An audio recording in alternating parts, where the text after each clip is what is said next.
জবই বিল বা জবাই বিল বাংলাদেশের উত্তরাঞ্চলের একটি বৃহত্তর বড় বিল। বিলটি নওগাঁ জেলার সাপাহার উপজেলায় ভারতের সীমান্ত ঘেঁষে অবস্থিত। সরকারি হিসেবে বিলটি 990 একর বা 400 বর্গ কিলোমিটার এলাকা জুড়ে অবস্থিত।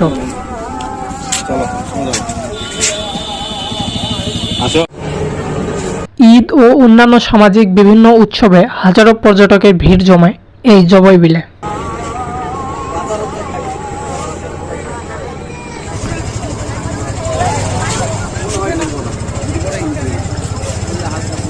সৌন্দর্যময় এই বিলটিতে যাবেন কিভাবে?